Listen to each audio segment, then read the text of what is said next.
Sorry for that abrupt ending there.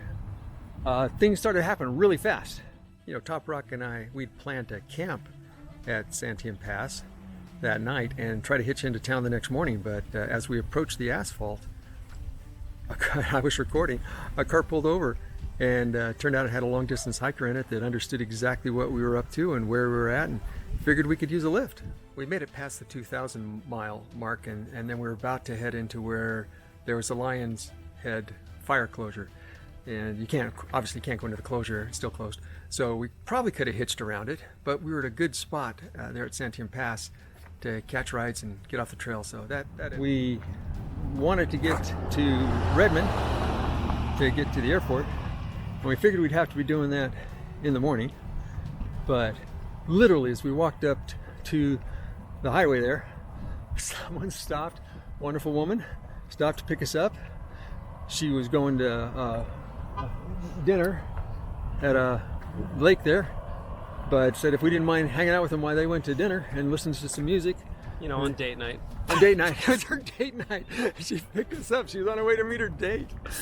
Anyway, she picked us up, and we went down with them, sat down. Unfortunately, they got there too late for dinner, but you know, we still sat listening to a little bit of music, and then she drove us all the way to Redmond, and then went back to meet her date down in Bend for sushi.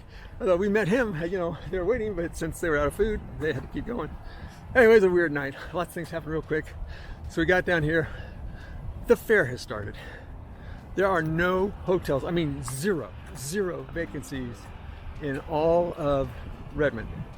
So we ended up camping in an undisclosed location. It worked out okay. Yeah, it met our needs. Yeah. So it was noisy. We didn't get as much sleep as we'd like. Probably would have been happier sleeping up by the highway and then trying to hitchhike out. But the fact that we could actually make sure we were going to get here, that took priority. A lot less stress. A lot less stress. Yeah. We're here, and it's less than a mile away, kind of a thing. Yeah, yeah. But of course, you're not supposed to camp there. But we had no choice. Absolutely no choice. It's a gray area. Is she waiting for us? We'll walk faster. We're at the Redmond Airport now. So anyway, we'll fill in some more when later. And here's Top Rock hanging out, waiting for his airplane. It'll only be another 4 hours before he gets on, but hey, no risk of whether we're going to get to the airport or not. Any comments, Top Rock? Just chilling. Just chilling.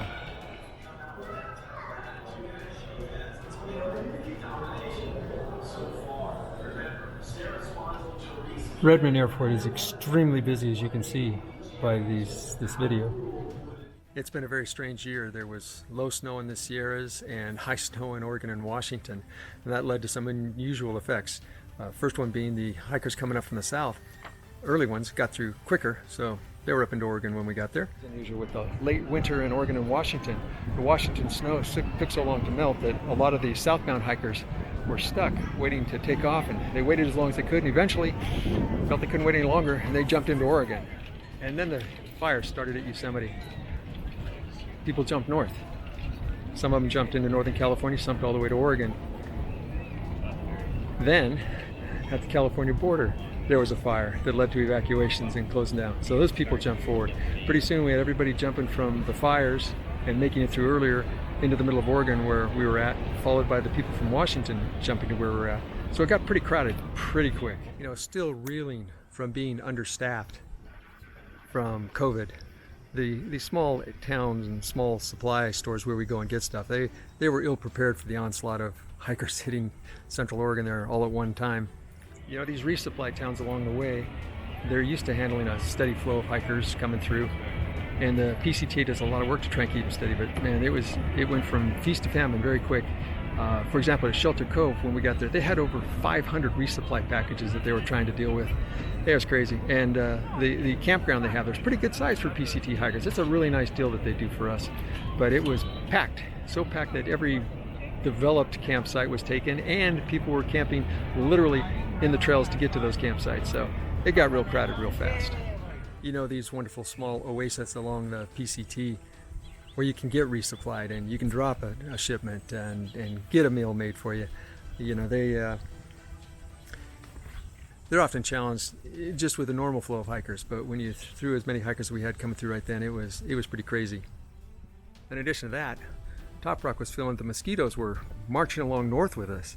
And he might have been right, because the snow was melting further and further north as we went, and as the snow melted, more mosquitoes came out, and it's just in lockstep with us going up. And as you've seen in the videos, he's a big fan of mosquitoes. He just loves them to no end, or maybe it's the opposite. They love him to no end. And I'll admit, those pesky little buggers, they can take a lot of the joy out of the hike. And then on top of the mosquitoes and the trail getting busy, we had a windless heat wave that just seemed like it was not going to stop. It was hot, and then it was humid. So I think a lot of the monsoonal moisture coming up from Mexico made its way all the way up into Oregon, and it was uncomfortable. You know, we had crossed over the 2,000 mile mark, and we were about to reach the Lion's Head fire closure, which would have stopped us because it's still closed. We would have needed to hitch the 150 mile around it, and that, along with a bunch of other annoyances, just made us decide it was time to come off trail. Let's talk about some of the psychology of the trail. You know, when you're walking along and you got interesting things to look at, it's great. You just keep walking. But when you're walking through a area with no views, and you're just walking because you're trying to outrun the mosquitoes or some other reason, you start thinking about all the other things you could be doing with your life. And usually it's the PCT is much more interesting, but you know, when you go for 5 or 6 days in a row where you're just trying to walk and not taking the time to look at the fantastic views, then it'll get to you. So be prepared. There's a couple of basic principles in hiking these long distance trails, and one of them is embrace the suck. And truly, you need to embrace the suck. Another one is don't leave on a bad day. And but nobody ever said anything about don't leave on a bad week or a bad month. But they did say don't leave on a bad day. So we didn't leave on a bad day. We were actually having some pretty good days there towards the end. But looking at all of it, and our fundamental rule is we came to have fun and we came to see stuff. And as it was getting where we couldn't see stuff, as the smoke was building and the fun being sucked out by the mosquitoes and the heat and the crowd, we just weren't feeling it. So I was also entered into our decision to jump off the trail. So kind of where it all ends up, we have about 650 miles left to go. Will we get back on it next year? Too early to tell. You'll have to just keep watching the channel and see if we get back on again. Anyway, guys, it's been great having you along this year. Sorry for the disappointments, the early drop-offs. And some of the stuff we saw truly was beautiful. I hope you enjoyed that. And I hope to look forward to seeing you again in the future. In the meantime, fair winds, happy trails. We'll catch you later.